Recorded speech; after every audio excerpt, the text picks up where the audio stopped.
కృష్ణా జిల్లా Machilipatnam గిలకల Dindi shipping harbour నిర్మాణ పనులను మంత్రులు అనిత అలాగే బీసీ జనార్దన్ రెడ్డి, కొల్లు రవీంద్ర, వాసంరెడ్డి సుభాష్ పరిశీలించారు.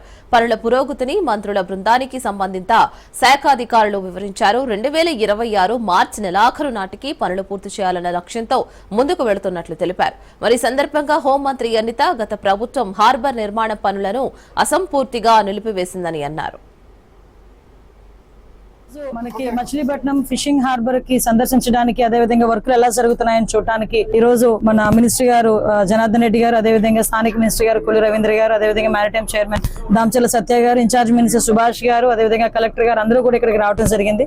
ఓవరాల్ గా ఇక్కడ అసంపూర్తిగా ఉన్న ఈ ఫిషింగ్ హార్బర్ ని కంప్లీట్ చేసి ప్రజలందరికీ కూడా అందుబాటులోకి తీసుకునే విధంగా ఈ రోజు చేయడానికి ఎన్డీఏ గవర్నమెంట్ ముందుకు వస్తుంది. దానికి అనుగుణంగా ఈ రోజు ఇన్స్ట్రక్షన్స్ అన్ని ఇవ్వడం జరిగింది. ఈ నేపథ్యంలో ఇక్కడికి వచ్చిన తర్వాత స్థానికులు అదేవిధంగా మీరందరూ కూడా రిక్వెస్ట్ చేసిన మీదట ఈ రోజు మెరైన్ పోలీస్ స్టేషన్ గురించి కూడా క్లియర్ గా అడగడం జరిగిందండి. ఓవరాల్ గా స్టేట్ లెవెల్లో 21 మెరైన్ స్టేషన్స్ ఉంటాయి. అందులో 3 మెరైన్ స్టేషన్స్ కృష్ణా జిల్లాలోనే ఇక్కడే ఉండటం అన్నది మనం కూడా ఇక్కడ ఉన్న ప్రాధాన్యతను మనం గుర్తుపెట్టుకోవాలి, అదేవిధంగా తెలుసుకోవాలి. ఇక్కడ మెరైన్ పోలీస్ స్టేషన్స్ లోని అంటే లాస్ట్ 5 సంవత్సరాల గవర్నమెంట్ తాలూకా వైఫల్యమా, నిర్లక్ష్యమా, వాట్ ఎవర్ ఇట్ మేబీ ఏం జరిగినా కూడా కనీసం బోట్లు కూడా ఆపరేషన్ పొజిషన్ లో లేకపోయిన పరిస్థితి కూడా కనిపిస్తా ఉంది. ఇక్కడ కమింగ్ సూన్ మన రక్షణకి గానీ, అదేవిధంగా మనకి మత్స్యకారులకి సంబంధించి వాళ్ళకి ఉపయోగపడేటట్టుగా గానీ, రేపొద్దున నేషనల్ కెలామిటీస్ ఏ జరిగినా కూడా వాటిని మనం ఎదుర్కోవాలి అనుకున్నా కూడా, అదేవిధంగా ఇక్కడికి వచ్చిన పర్యాటకులకి ఈ ఫిషింగ్ హార్బర్ ని ఇప్పుడు దాదాపు 3 సార్లు టైం ఎక్స్టెండ్ చేసినా మరి గత ప్రభుత్వ నిర్లక్ష్యం కారణంగా 3 సార్లు ఎక్స్టెండ్ చేయాల్సిన పరిస్థితి వస్తుంది. 3వసారి కూడా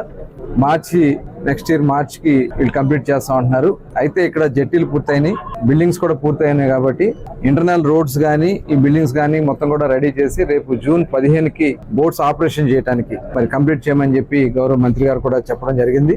దాని మీద వెంటనే కాంట్రాక్టర్ కూడా కంప్లీట్ చేస్తున్నారు. ఏదైతే మనకి సీమౌత్ సంబంధించి డిజైన్ కొద్దిగా మరి చెన్నై నుంచి రావాల్సింది, ఐఐటి చెన్నై నుంచి, అది 1.5 month లో వస్తుంది అంటున్నారు. అది వస్తే ఆ సీమౌత్ కూడా ఎందుకంటే పర్మనెంట్ గా ఉండేది కాబట్టి సీమౌత్ కూడా ఎప్పటికప్పుడు డ్రెడ్జింగ్ చేసుకోవాలన్నా, ఇబ్బంది లేకుండా ఉండాలన్నా బ్రేక్ వాటర్ కూడా వేసుకోవాల్సిన పరిస్థితి ఉంటుంది. కాబట్టి ఇది కూడా పూర్తి చేయడానికి మార్చి 28 వరకు నెక్స్ట్ ఇయర్ మార్చికి కంప్లీట్ 100% కంప్లీట్ అవుతుంది. ఇక్కడే మరి గౌరవ మంత్రి గారు కూడా ఇప్పుడు చూడడం జరిగింది. చాలా బాగుంది ప్లేస్ అని చెప్పి, మడ ఫారెస్ట్ చాలా గ్రీనరీగా బాగుందని చెప్పి దానికోసమే మన పాత ఫిషింగ్ హార్బర్ ని రేపు ఒక టూరిజం కింద అక్కడ డెవలప్ చేయడానికి, అక్కడ కొన్ని రిసార్ట్స్ కూడా ఏర్పాటు చేయడానికి, ఈ బ్యాక్ వాటర్స్ లో బోటింగ్ కూడా